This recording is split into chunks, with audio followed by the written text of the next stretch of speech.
शाय नमः। श्री जानकी वल्लभो विजयते। श्री रामचरितमानस द्वितीय सोपान अयोध्या कांड में आगे का वर्णन सुनिए। कहीं परस पर पुर नर नारी, भली बनाई विधि बात बिगारी। तन कस मन दुख बदन मलीने, विकल मन हुमा की मधु छीने। नगर के स्त्री और पुरुष आपस में कह रहे हैं कि विधाता ने खूब बनाकर बात बिगाड़ी। उनके शरीर दुबले, मन दुखी और मुख उदास हो रहे। वे ऐसे व्याकुल हैं जैसे शहद छीन लिए जाने पर शहद की मक्खियाँ व्याकुल हो जाती हैं। करमी जहि सिर धुनि पछिताही, जनु बिनु पंख बिहग कुलाही। भई बड़ी भीर भूप दरबारा, बरन न जाई विषादु अपारा। सब हाथ मल रहे हैं और सिर धुलकर पीट पीट कर पछता रहे हैं, मानो बिना पंख के पक्षी व्याकुल हो रहे हों। राजद्वार पर बड़ी भीड़ हो रही। अपार विषाद का वर्णन नहीं किया जा सकता। सचिव उठाए राहु बैठारे, कहीं प्रिय वचन राम पगुधारे। सिय समेत दो तनय निहारी, व्याकुल भयों भूमि पति भारी। और श्री रामचंद्र जी पधारे हैं, यह प्रिय वचन कहकर मंत्री ने राजा को उठाकर बैठाया। सीता सहित दोनों पुत्रों को वन के लिए तैयार देखकर राजा बहुत व्याकुल हो गए। सिय सहित सुत सुभग दो, देखी देखी अकुलाई। बारही बार स्नेह बस, रावले उरलाई। सीता सहित दोनों सुंदर पुत्रों को देखकर राजा अकुलाते हैं और इसने बस बारंबार उनके हृदय से लगा लेते हैं उनको। सकय न बोली विकल नर नाहू, शोक जनित उर्दारन दाहू। नायसी सुपद यति अनुरागा, उठी रघुवीर विदा तब मांगा। राजा व्याकुल हैं, बोल नहीं सकते। हृदय में शोक से उत्पन्न हुआ भयानक संताप है। तब रघुकुल के वीर श्री रामचंद्र जी अत्यंत प्रेम से चरणों में सिर नवाकर उठकर विदा मांगते हैं।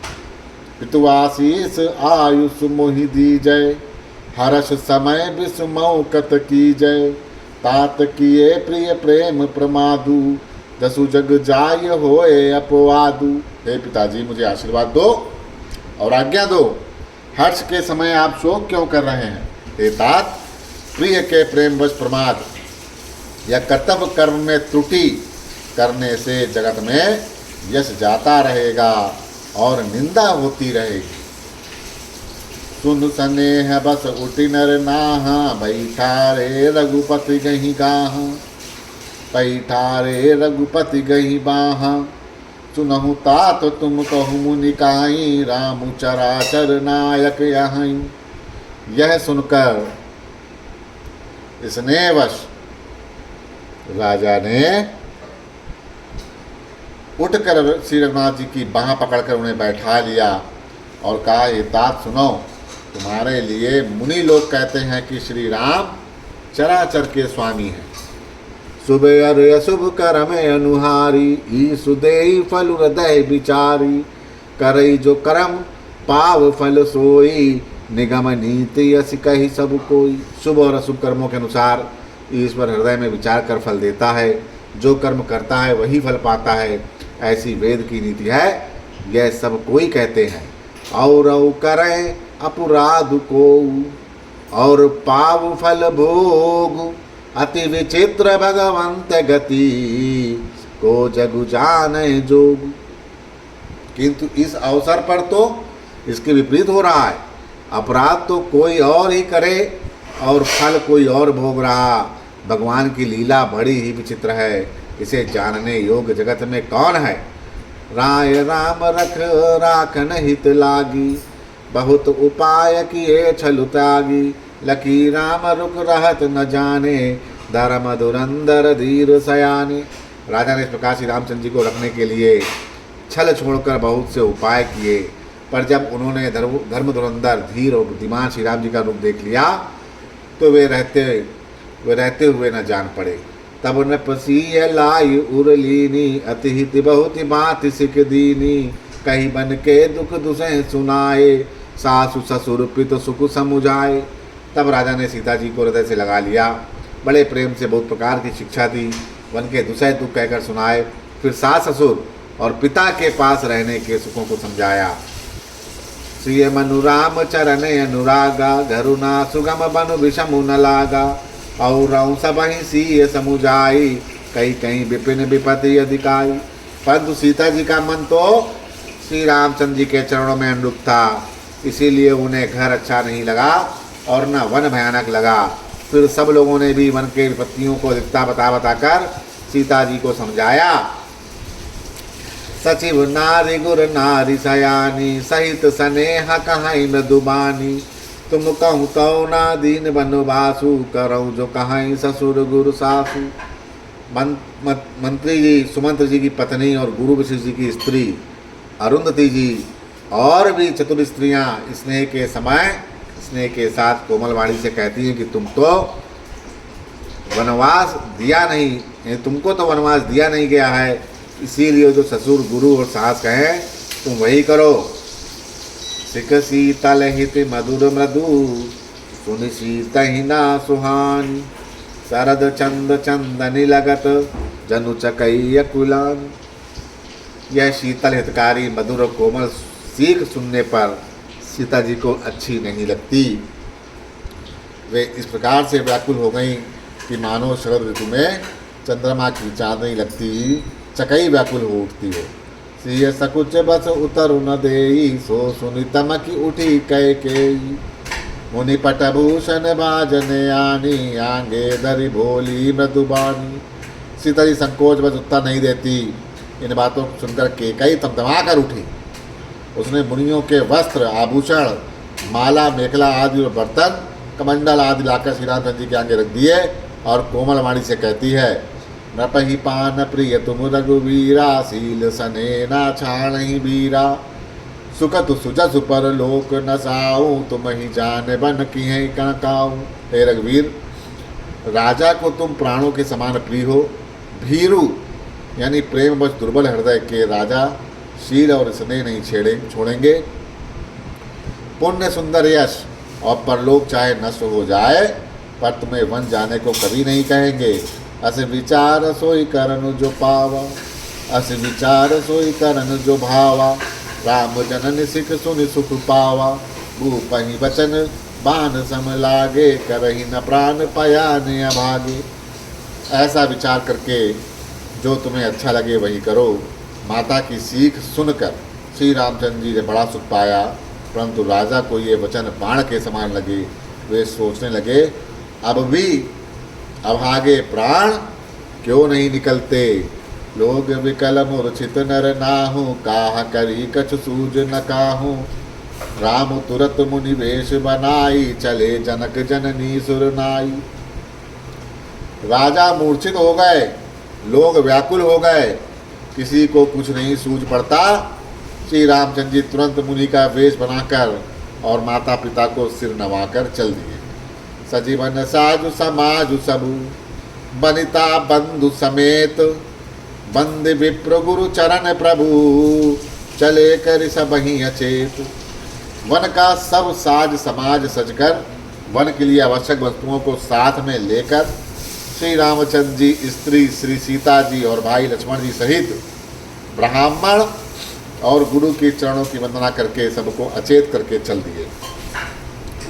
निकसी वशिष्ठ द्वार भई ठाड़े, देखे लोग विरह दब डाढ़े। कह प्रिय वचन सकल समुझाए, विप्र बंदी रघुवीर बुलाए। राजमहल से निकलकर श्री रामचंद्र जी वशिष्ठ जी के दरवाजे पर जा खड़े हुए और देखा कि सब लोग विरह की अग्नि में जल रहे हैं। उन्होंने प्रिय वचन कहकर सबको समझाया। फिर श्री रामचंद्र जी ने ब्राह्मणों की मंडली को बुलवाया। गुण सन कहिबर शासन दीने, आदर दान विनय बस कीने। जाचक दान मान संतोषे, मीत पुनीत प्रेम परितोषे। गुरु जी से कहकर उन सबको वर्षासन वर्ष भर का भोजन दे दिया और आदर दान और विनय से उन्हें वश में कर लिया। फिर याचकों को दान और मान देकर संतुष्ट किया। तथा मित्रों को पवित्र प्रेम से प्रसन्न कर दिया। दासी दास बुलाई गहोरी, गुरहि सौंप बोले कर जोरी, सबके सार संभार गोसाई, करब जनक जननी के नाई। फिर दास दासियों को बुलाकर उन्हें गुरुजी को सौंपकर हाथ जोड़कर बोले, हे गोसाई, इन सब की माता पिता के समान सार समार देख रेख करते रहिएगा।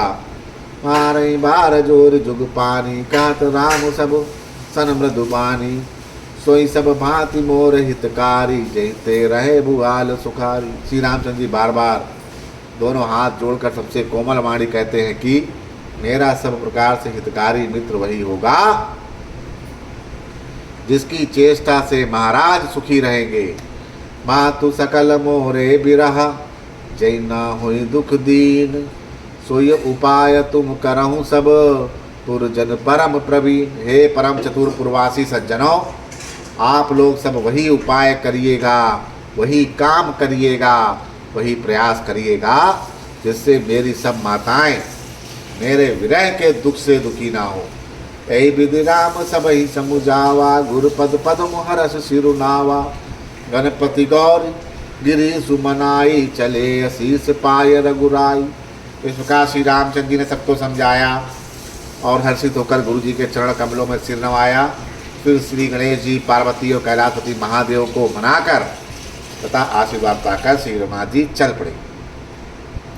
राम चलत यति भयउ विषादु, सुन न जाय पुर आरत नादु, कुसुगुन लंक अवधियत सोकु, हर्ष विषाद विवश सुर लोकु। श्री राम जी के चलते ही बड़ा भारी विषाद हो गया। नगर का आंतरनाद हाहाकार सुना नहीं जाता। लंका में बुरे शकुन होने लगे।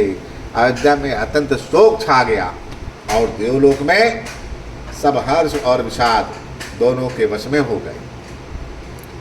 हर्ष तो इस बात का कि अब राक्षसों का नाश होगा और विषाद अयोध्या वासियों के शोक के कारण था। कई मूर्छा तब भूपति जागे, बोल सुमंत्र कहन यस लागे, राम चले बन प्राण न जाही, कहीं सुख लागी रहत तम माही। मूर्छा दूर हो गई तब राजा जागे और सुमंत्र को बुलाकर कहने लगे कि श्री राम वन को चले गए पर मेरे प्राण नहीं जा रहे, ना जा रहे, ये किस सुख के लिए शरीर में टिके रहे हैं। ऐते कवन व्यथा बलवाना, जो दुख पाई तजहि तनु प्राणा, पुरि धरि धीर कहै नर नाहु, लय रतु संग सखा तुम जाहु। इससे अधिक बलवती और कौन सी व्यथा होगी जिस दुख को पाकर प्राण शरीर को छोड़ेंगे। फिर धीरज धरकर राजा ने कहा, हे सखा, तुम रथ लेकर श्री राम के साथ जाओ। सुट सुकुमार कुमार दो, जनक सुता सुकुमारी, रथ चढ़ाई देख राय बनु, फिरऊं गए दिन चार। अत्यंत सुकुमार दोनों कुमारों को और सुकुमारी जानकी को रथ में चढ़ाकर वन दिखलाकर 4 दिन के बाद लौट आना। जौना फिरहि धीर दो भाई, सत्य संद दृढ़व्रत रघुराई, सौ तुम विनय करहु कर जोरी, फिरहि प्रभु मिथिलेश को सिकोरी। फिरहि प्रभु मिथिलेश किशोरी। यदि धैर्यवान दोनों भाई न लौटे क्योंकि श्री रघुनाथ जी प्राण के सच्चे और प्रण के सच्चे और दृढ़ता से नियम का पालन करने वाले हैं, तो तुम हाथ जोड़कर विनती करना कि हे प्रभु, जनक कुमारी सीता जी को तो लौटा दीजिए। जब सिय कानन देख डेराई, कहूँ मोर सिख अवसर पाई, सास ससुर अस कहूँ संदेशु, पुत्र फिरय बन बहु कलेसु। जब सीता वन को देखकर डरे तब मौका पाकर मेरी ऐसी उनसे कहना कि तुम्हारे पास सास और ससुर ने ऐसा संदेश कहा है कि हे पुत्री, तुम लौट चलो, वन में बहुत कलेश है। पितुग्रह कबहु सुर सरारी, रहूं जहाँ रुचि होए तुम्हारी, ऐ विद करहूँ उपाय कदम्बा, फिरई होए प्राण अवलंबा। कभी पिता के घर, कभी ससुराल, जहाँ तुम्हारी इच्छा हो वहीं रहना। इस प्रकार तुम बहुत से उपाय करना। यदि सीता जी लौट आएं तो मेरे प्राण को सहारा हो जाएगा। नाही तमोर मरम परिणाम, कछु न बसई भय विधि बाम, असि कही मूरची परम हिराऊ, राम लखन सिय आन दिखाऊ। नहीं तो अंत में मेरा मरण ही होगा, विधाता के विपरीत होने पर भी कुछ वश में नहीं चलता। हा राम लक्ष्मण और सीता को बुलाकर दिखाओ। ऐसा कहकर राजा फिर मूर्छित होकर पृथ्वी पर गिर पड़े। पाई रजाय सुनाय सिरु, रतुअति वेग बनाई, गयऊँ जहाँ बाहिर नगर, सिय सहित दो भाई। सुमंत्र जी राजा की आज्ञा पाकर सिर नवाकर और बहुत जल्दी रथ जुड़वाकर वहाँ गए जहाँ नगर के बाहर सीता जी सहित दोनों भाई थे। तब सुमंत्र नप वचन सुनाए, करि विनती रथ राम चढ़ाए, चढ़ रथ सिय सहित दो भाई, चले हृदय अवध सिरुनाई। तब वहाँ पहुँचकर सुमंत्र जी ने राजा के वचन श्री रामचंद्र जी को सुनाए और विनती करके उनको रथ पर चढ़ाया। सीता जी सहित दोनों भाई रथ पर चढ़कर हृदय में अयोध्या को सिर नवाकर चल पड़े। चलत राम लखी अवध अनाथा, विकल लोग सब लागे साथा, कृपा सिंधु बहुविध समुझावहीं, फिर ही प्रेम बस पुनि फिर आवहीं। श्री रामचंद्र जी को जाते हुए अयोध्या को अनाथ होते हुए देखकर सब लोग व्याकुल होकर उनके साथ चल लिए। कृपा के समुंदर श्री राम जी बहुत तरह से समझाते हैं तो वे अयोध्या की ओर लौट जाते हैं, परंतु प्रेम बस फिर लौट आते हैं। लागति अवध भयावनि भारी, मानहु काल राति अंधियारी, घोर जंतु समपुर नर नारी, डर पई एक ही एक निहारी। अयोध्या बहुत ही डरावनी लग रही, मानो अंधकारमयी काल रात्रि ही हो। नगर के नर नारी भयानक जंतुओं के समान एक दूसरे को देखकर डर रहे हैं। घर मसान परिजन जन भूता, सुतहित मीत मनहु जमदूता, बाग ही पिटप भोली कुमिलाही, सरित सरोवर देख न जाही। घर शमशान, कुटुंबी, भूत प्रेत और पुत्र, हितैषी और मित्र मानो यमराज के दूत हैं। बगीचों में वृक्ष और बेलें कुमला रही, नदी और तालाब ऐसे भयानक लगते हैं कि उनकी ओर देखा भी नहीं जाता। है गए कोटहि केल मृग, पर पशु चातक चो मोर, है गए कोटहि केल मृग, पुर पशु चातक मोर, विकृतांग सुख सारिका, सारस हंस चकोर। करोड़ों घोड़े हाथी खेलने के लिए पाले हुए हिरन, नगर के गाय बैल बकरी पशु पपीहे मोर कोयल चकवे तोता मैना सारस हंस और चकोर, राम वियोग विकल सब ठाड़े, जहाँ ता मनहु चित्र लिख काढ़े, नगरू फल सम सफल बनु गह बरबारी, खग मृग विपल सकल नर नारी। श्री राम जी के वियोग में सब व्याकुल हैं, जहाँ तहाँ ऐसे चुपचाप स्थिर होकर खड़े हैं मानो तस्वीरों में लिखकर बनाए हुए। नगर मानो फलों से परिपूर्ण भला भारी सघन वन था। नगर निवासी सब स्त्री पुरुष बहुत से पशु पक्षी थे, अर्थात अवधपुरी अर्थ धर्म काम मोक्ष चारों फलों को देने वाली नगरी थी और सब स्त्री पुरुष सुख से उन फलों को प्राप्त करते थे। बोलो सियावर रामचंद्र की जय।